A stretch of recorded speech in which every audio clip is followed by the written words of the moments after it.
ஜிம்முக்கு போற முக்காவாசி பிகினர்ஸ் இந்த 3 மிஸ்டேக்ஸ் பண்ணிட்டு இருப்பாங்க. நான் சொல்ல போற இந்த 3 மிஸ்டேக்ஸ் நீங்க பண்ணாம இருந்தாலே போதும், பிகினிங்ல ஒரு நல்ல மசில் growth இருக்கும். முதல் விஷயம், ஒரு நல்ல ஜிம் பார்ட்னரை சூஸ் பண்ணணும். நிறைய பேர் அவங்களோட ஃப்ரெண்ட்ஸே ஜிம் பார்ட்னரா சூஸ் பண்ணுவாங்க. என்னை பொறுத்த வரைக்கும் அது வேலைக்கே ஆகாது. ஏன்னா நீங்க சூஸ் பண்ற ஃப்ரெண்ட் மேக்ஸிமம் ஒரு பிகினரா தான் இருப்பாங்க. இல்ல ப்ரோ, என் ஃப்ரெண்ட் ஒரு இன்டர்மீடியேட் ஒரு அட்வான்ஸ்னா சூப்பர், உங்க ஜிம் ப்ரோவா இருக்கு, அவனுக்கு 10 பொருத்தமும் பக்காவா இருக்கு. ஏன்னா அவங்க ஜிம்ம ஸ்கிப்பே பண்ணாம ஒர்க் அவுட்ல கன்சிஸ்டன்டா இருந்திருப்பாங்க. அதனாலதான் அவங்க இன்டர்மீடியேட்டோ இல்ல அட்வான்ஸ் லெவலுக்கோ வந்திருக்காங்க. நீங்களே ஜிம்முக்கு வரலனா கூட உங்களை மோட்டிவேட் பண்ணி ஜிம்முக்கு கூப்பிடுவாங்க. அதனாலதான் சொல்றேன். ஆனா அந்த பிகினர் ஃப்ரெண்ட்ஸ் வேணவே வேணா, நீங்க பிகினரா இருக்க வரைக்கும். ஏன்னா உங்களை பாதிலே கழட்டி விட்டுருவானுங்க. அதுக்கப்புறம் நீங்க தனியா தான் ஒர்க் அவுட் போடுற மாதிரி இருக்கும். அவனுங்க இல்லாம உங்களால கண்டிப்பா ஒர்க் அவுட்டே போட முடியாது. அவனுங்க வந்ததுக்கு அப்புறம் பாத்துக்கலான்ட்டு ஜிம் ஸ்கிப் பண்ண ஆரம்பிச்சிருவீங்க. அதனால சொல்றேன். ரெண்டாவது விஷயம், டயட் அண்ட் ரெக்கவரி. என் கூட ட்ரெயின் பண்ண பிகினர்ஸ்லாம் ஜிம்முக்கு கன்சிஸ்டன்டா வருவானுங்க. ஒர்க் அவுட் ஃபார்ம்ல அல்டிமேட்டா இருக்கும். பட் அவங்களுக்கு மசில் growth ஆகல.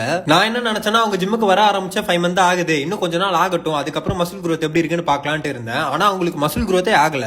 அதுக்கப்புறம் அவனோட இன்ஸ்டா ஐடியா பார்த்தோன்னா தான் தெரியுது, தலைவர் அடிக்கடி மிட் நைட் பிரியாணி சாப்பிட போறேன்ட்டு. அதுக்கப்புறம் அவங்க கிட்ட போய் கேட்டேன், ஏன்டா அடிக்கடி நைட்டு பிரியாணி சாப்பிடுறேன்ட்டு. அவர் என்கிட்டயே கதையை கொடுக்குறாரு. ப்ரோ, நான் அக்கேஷனலா தான் ப்ரோ சாப்பிடுவேன்ட்டு. ஆனா அந்த அக்கேஷனல் எப்படி இருக்கும்னா, I drink occasionally, but the occasions comes regularly. கடைசியா உங்களோட ஜிம்ல யாரையும் கம்பேர் பண்ணாதீங்க. அது உங்களை டிசப்பாயிண்ட் தான் பண்ணும். ஏன்னா நீங்க பாக்குற ஒருத்தருக்கும் ஒரு மாதிரி ஜெனடிக்ஸ் இருக்கும். சில பேர் ஸ்டெராய்ட்ஸ் கூட எடுத்திருப்பாங்க, அது உங்களுக்கு தெரியாது. சில பேர் நல்லா மசில் பில்ட் பண்ணி வச்சிருப்பாங்க. சில சுச்சுவேஷனால அதெல்லாம் லாஸ் ஆயிருக்கும். அவங்களாம் திரும்பி ஒர்க் அவுட் பண்ண ஸ்டார்ட் பண்ணா அவங்களுக்குலாம் மசில் growth மேசிவா இருக்கும். அதுக்கப்புறம் நீங்க போற எஃபர்ட்ல உங்களுக்கே டவுட் வரும். அப்படியே கொஞ்சம் கொஞ்சமா ஜிம்முக்கு போறதே விட்டுருவீங்க. இந்த 3 விஷயத்திலயும் கரெக்டா இருங்க. ஒரு 6 மாசம் ஒர்க் அவுட், டயட், ரெக்கவரின்ட்டு அந்த ப்ராசஸையும் என்ஜாய் பண்ணி பண்ணுங்க. உங்க எனர்ஜிலாம் கண்டிப்பா வேஸ்ட் ஆகாது. ஒரு நல்ல ரிசல்ட்டே இருக்கும். நெக்ஸ்ட் வீக்ல இருந்து நான் பிகினரா இருந்து இந்த அளவுக்கு மசில் பில்ட் பண்ண என்னென்னலாம் பண்ணேன் அண்ட் எந்தெந்த விஷயம்லாம் ரொம்ப ஈஸியாவே யூஸ்ஃபுல்லா இருந்த ப்ளூ பிரிண்ட் எல்லாம் ஒரு சீரிஸா போடலான்னு இருக்கேன். சோ ஒரு ஃபாலோ பண்ணி வச்சுக்கோங்க நண்பா. அப்பதான் அந்த வீடியோல உங்களுக்கு வரும். இதோட நெக்ஸ்ட் வீடியோல பார்க்கலாம். பாய்.